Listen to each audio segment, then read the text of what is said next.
पटना में बीपीएससी अभ्यर्थियों पर लाठीचार्ज हुआ है।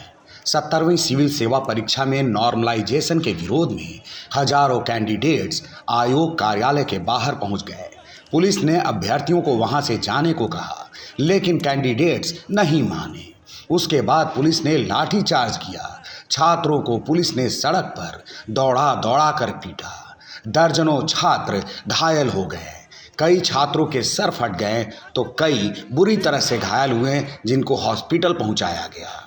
छात्रों का कहना है कि पुलिस ने गलत व्यवहार किया है। दरअसल छात्र नॉर्मलाइजेशन का विरोध कर रहे हैं और प्रशासन जो है वो पेपर लीक से बचने के लिए, पेपर की चोरी से बचने के लिए नॉर्मलाइजेशन लागू कर रहा है। यहाँ जानने की ज़रूरत ये है कि नॉर्मलाइजेशन है क्या, जो बहुतों को पता नहीं है। छात्र नॉर्मलाइजेशन का विरोध क्यों कर रहे हैं? दरअसल नॉर्मलाइजेशन एक प्रक्रिया है जिसके जरिए अलग अलग शिफ्ट में आयोजित परीक्षाओं के नतीजों को एक समान स्तर पर लाया जाता है। इसका मकसद किसी छात्र को नुकसान न हो, यह सुनिश्चित करना होता है। जब एक से ज़्यादा शिफ्ट में परीक्षा होती है तो हर शिफ्ट का प्रश्न पत्र अलग अलग हो सकता है। ऐसे में एक शिफ्ट का पेपर आसान हो सकता है तो वहीं दूसरी शिफ्ट का पेपर कठिन हो सकता है। नॉर्मलाइजेशन की प्रक्रिया में पेपर कितना कठिन था, इसके हिसाब से अंक तय किए जाते हैं।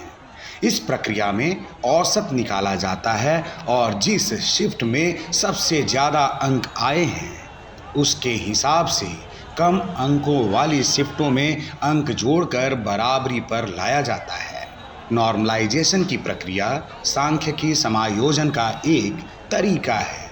इसमें अलग अलग शिफ्टों में अंकों के औसत और मानक विचलन पर आधारित सूत्र का इस्तेमाल किया जाता है और प्रशासन ने नॉर्मलाइजेशन इसलिए लाया कि अलग अलग शिफ्टों में परीक्षा हो, अलग अलग प्रश्न पत्र होंगे तो चोरी की संभावना कम होगी, पेपर लीक होने की संभावना कम होगी। लेकिन छात्रों को ये बर्दाश्त नहीं है कि हमारे मेहनत वाले नंबर को काट कर कहीं और जोड़ा जाए। और अब विरोध हो रहा है, लाठियां चल रही हैं, छात्रों की पिटाई हो रही है।